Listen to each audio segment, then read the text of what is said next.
This thing is not straight in my eye. Hello beautiful people, I'm Dan. If you're new here, don't worry, it's awkward. We're going to get to know each other. And if you're a returning subscriber, hey, it's been a minute. Oh my god. Okay, so from the title of the video, you already know it's the Q&A. If you're subscribed to me on YouTube, I posted it on my community tab, asking you lot to ask me questions that you wanted me to answer, and I'm going to make a video. I also posted it on my Insta stories, and I think I posted it on TikTok as well. If you're not following me there, that's a bit sus now, innit?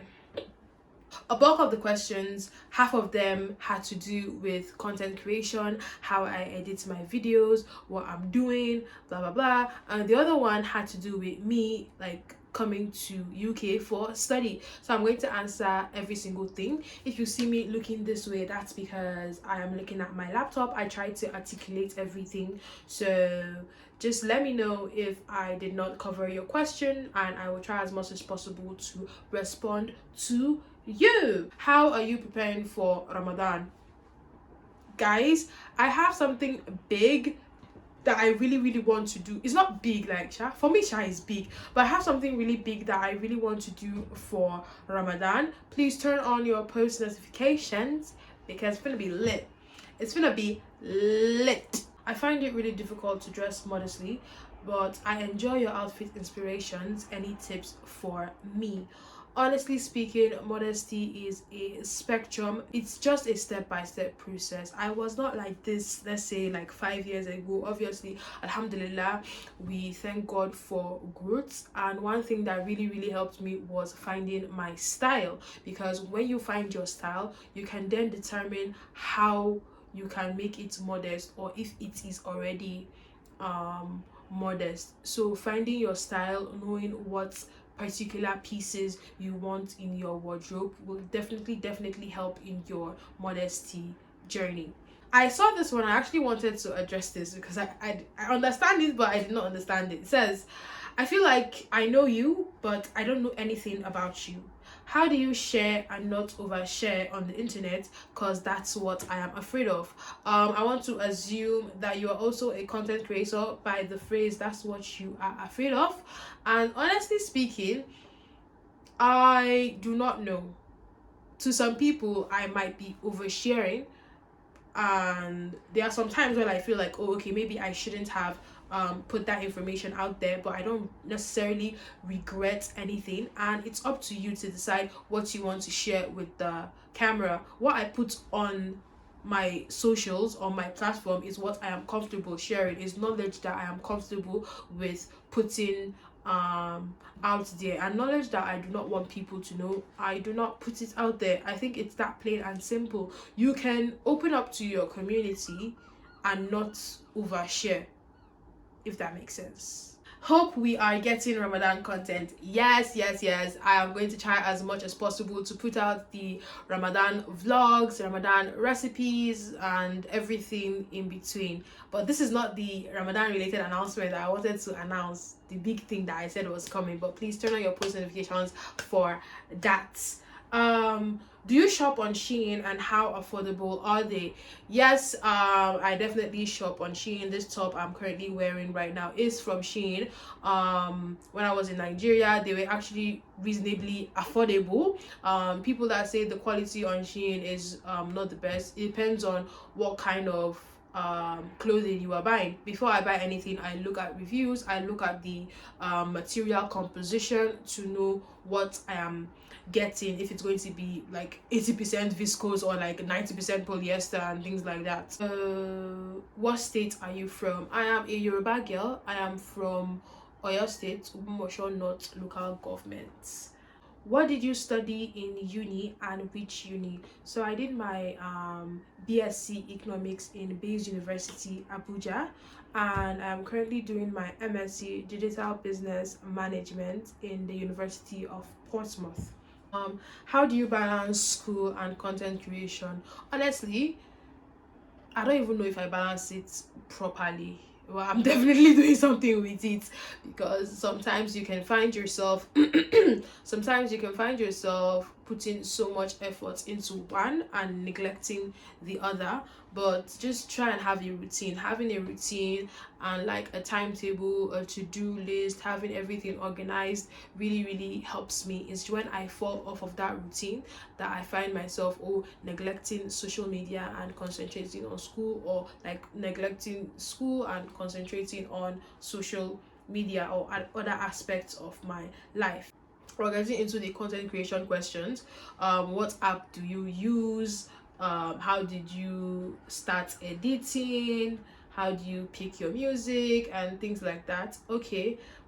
Regarding music, I am trying to reduce the level of music I am going to be using, or I am currently using on my platforms. It is very, very hard to not grow with trending audios, but regarding like my vlogs and like other things, I am definitely trying to reduce the music, but obviously like it's a step-by-step process.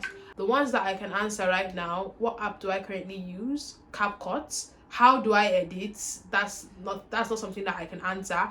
I have something in the works that I am trying to put together. I am thinking it's definitely going to come out after Ramadan. Hint hint, it might be maybe a class or an ebook regarding my content creation process and tips and tricks and everything.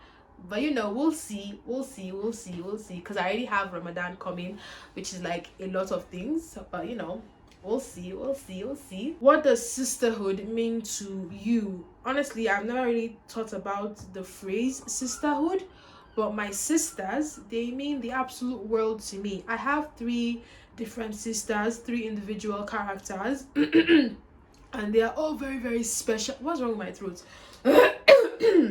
And they are all very, very special human beings. That's all I can say. And like, I love them and they love me. If they don't love me, then I don't love them. How is life in the UK compared to Nigeria and your experiences so far? Then how do you feel living in another country?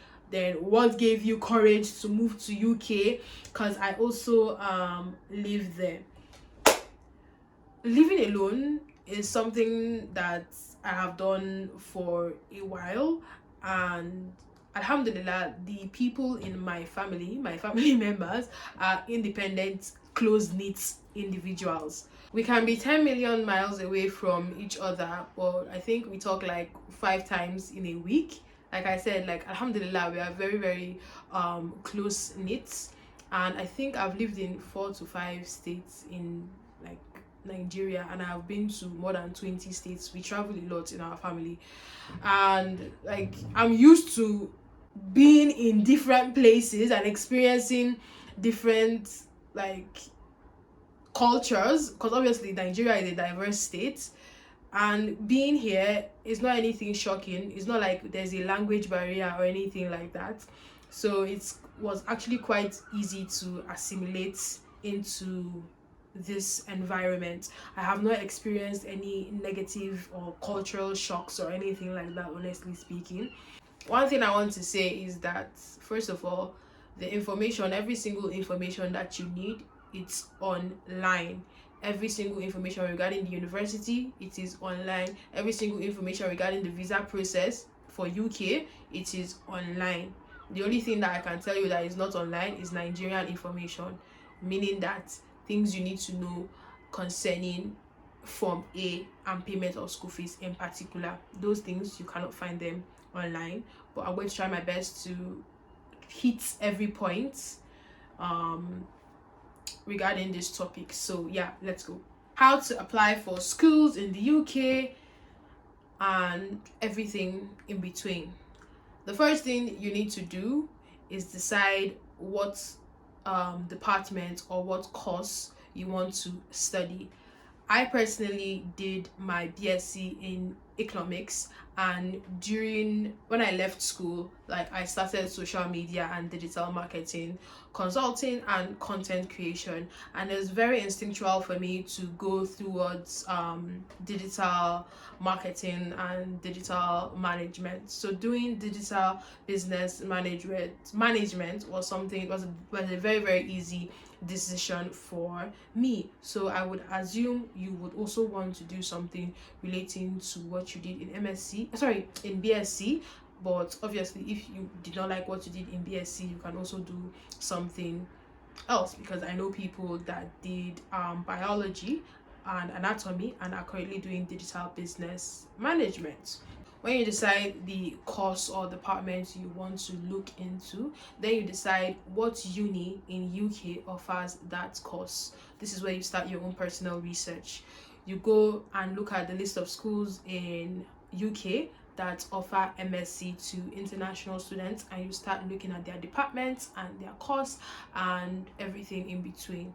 After that, you decide what session you want to go into. There are two sessions. You can either pick the September intake or the January intake. I am a January intake. The September intake is usually the normal intake. That is when school usually starts, but you can also do January intake as well. The basic requirements you need for most and many UK MSc programs is you need your valid study permit or UK visa.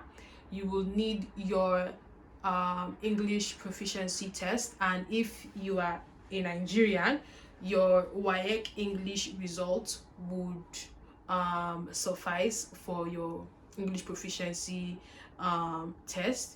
You will also need a letter of sponsorship, need a letter of purpose, you will need a CV, you will need your BSc certificate, and you will also need your BSc transcript. This is a very very generic list, and every course and every university is different.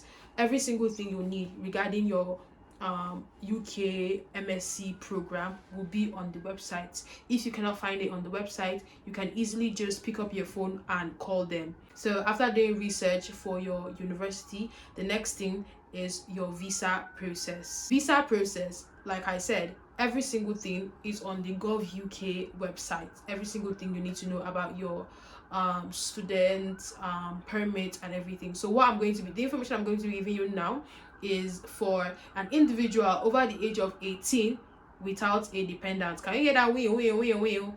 Sorry. The basic informations you need for your UK student permit visa is obviously your application form, your visa application fee because you pay for visa, your tuberculosis test, your CAS, which is your certificate of admittance that will be given to you by your school, which is basically your admission letter, sponsorship letter, and proof of payment of tuition deposits or tuition fee and things like that. One thing that I can say is that with the visa process, some universities offer help with the visa process. My university in particular, when I called them regarding the visa process, they allocated an individual to me to let me know every single thing I needed for visa. Call them regarding your university requirements, call them regarding your visa processes, call them regarding tuition deadline, every single thing.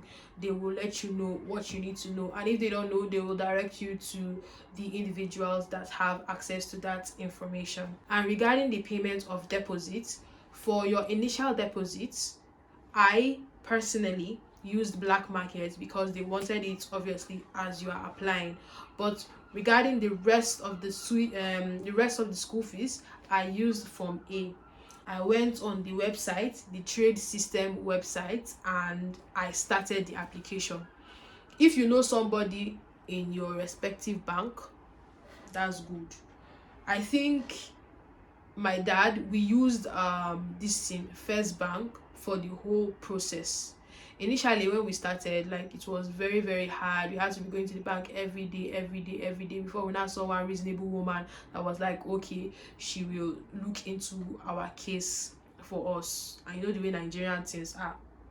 I knew that I wanted to do MSc right from when I was doing my BSc, because it's something normal in our family. My two sisters have done their MSc, and the plan was for me to do my MSc after my service year, alhamdulillah. I decided for the January 2023 batch, and I started gathering my documents in December of 2021. And by September 2022, which is last year, I had gotten every single thing. I had gotten my admission, I had gotten my form A, I had gotten my visa, I have gotten my accommodation, I had booked my flights. All that was left for me to do was to pack my bag and travel. So I think the plan before was for me to go to September batch. But by the time I looked at it, I was like, I don't want to rush anything that would give me heart palpitations. So I ended up moving it to January and just forfeited the September batch. I got my visa in less than 5 days. I was just lucky, alhamdulillah. I think I went to Abuja, because I stayed in Kaduna. I went to Abuja. I think I submitted all my documents and I did my in-person submission on Monday, and on Thursday they sent me an email that I should come and collect my visa, and that was it. Me personally, I like to be sure before I do anything, so I did not book my flight until I got my visa. I know there are a lot of people that used to book their flights before they even do this thing, before they even apply, but I did my everything before I book my flight, because I don't want story that touch. And one other thing again I can say regarding your visa is that when you have already applied and gotten your admission and CAS from your university, I would recommend booking a TB appointment for your tuberculosis test, so you can get your certificate before you even start your visa process, so that as soon as you get your TB certificate, you can submit everything together for your visa process. And that's just it. I think that's basically it. I have covered everything, and I just want to say, for everybody who left a comment, who swiped up to my DMs regarding this Q&A and just said that they enjoyed my content and they loved it.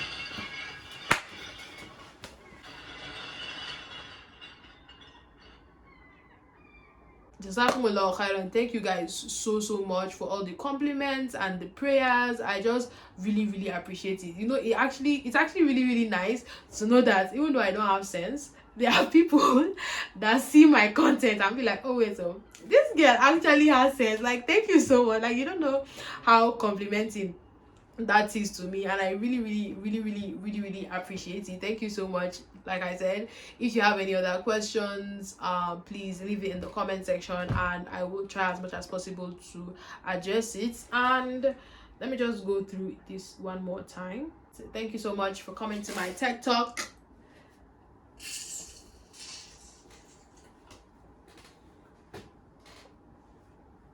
Okay, that was awkward. Bye. You wanna. You coulda never ever, baby. Coulda, woulda, shoulda. And now I need you more. Just put in everything you've got. This thing tastes like soup. Poison. This one tastes like coffee. Oh yeah, let's get back into it. Hello, beautiful. Did you not go to school? Hello, this thing is not straight in my eye.